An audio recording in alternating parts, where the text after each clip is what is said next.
আসসালামু আলাইকুম ওয়ারাহমাতুল্লাহি ওয়াবারাকাতুহ। প্রিয় দর্শক, আজ আমরা আলোচনা করব কোরআনের এক মহামূল্যবান আয়াত, আয়াতুল কুরসি। এই আয়াত শুধু একটি আয়াত নয়, বরং এটি আল্লাহর কুদরত, ইলম ও হেফাজতের এক মহা সন্দেশ। আয়াতুল কুরসি, সূরা আল বাকারা ২৫৫। আল্লাহু লা ইলাহা ইল্লা হু, আল্লাহ, তিনি ছাড়া কোনো সত্য উপাস্য নেই। আল হাইয়ুল কাইয়ুম, তিনি চিরজীব ও সবকিছুর ধারক ও পরিচালনাকারী। লা তাখুযুহু সিনাতু ওয়ালা নওম, তাকে তন্দ্রা বা ঘুম কোনোটাই স্পর্শ করে না। লাহু মা ফিস সামাওয়াতি ওয়া মা ফিল আরদ, আকাশমণ্ডলী ও পৃথিবীতে যা কিছু আছে সবই তার। মান যাল্লাযী ইয়াশফাউ ইনদাহু ইল্লা বিইযনিহ, তার অনুমতি ছাড়া কে আছে যে সুপারিশ করতে পারে। ইয়ালামু মা বাইনা আইদীহিম ওয়া মা খালফাহুম, তিনি জানেন তাদের সামনে যা আছে ও তাদের পেছনে যা আছে। ওয়ালা ইউহীতুনা বিশাইইম মিন ইলমিহি ইল্লা বিমা শা, তার ইলম থেকে তারা কিছুই জানতে পারে না কেবল তিনি যা চান তা ছাড়া।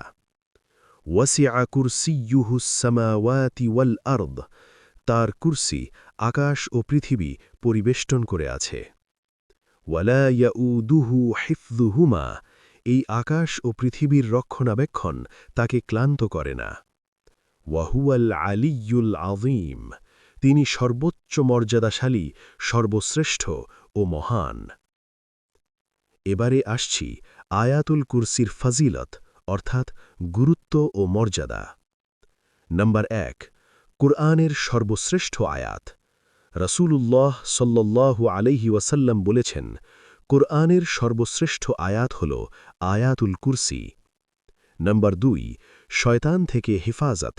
সহিহ হাদিসে এসেছে, যে ব্যক্তি রাতে ঘুমানোর আগে আয়াতুল কুরসি পড়ে, তার কাছে আল্লাহ একজন ফেরেশতা নিযুক্ত করেন, আর সকাল পর্যন্ত শয়তান তার কাছে আসতে পারে না। নম্বর ৩, ফরজ নামাজের পর পড়লে জান্নাতের সুসংবাদ। রসূল সাল্লাল্লাহু আলাইহি ওয়াসাল্লাম বলেছেন, যে ব্যক্তি প্রত্যেক ফরজ নামাজের পর আয়াতুল কুরসি পড়বে, তার জান্নাতে প্রবেশে শুধু মৃত্যুই বাধা। নম্বর ৪, ঘর ও পরিবারের জন্য নিরাপত্তা। যে ঘরে নিয়মিত আয়াতুল কুরসি তিলাওয়াত করা হয়, সেই ঘরে শয়তান প্রবেশ করতে পারে না, আল্লাহর রহমত ও বরকত নাজিল হয়। নম্বর ৫, বিপদ আপদ ও ভয় থেকে রক্ষা।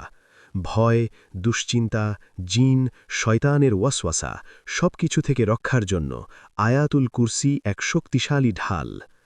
এবারে আসছি আয়াতুল কুরসি কখন পড়বেন।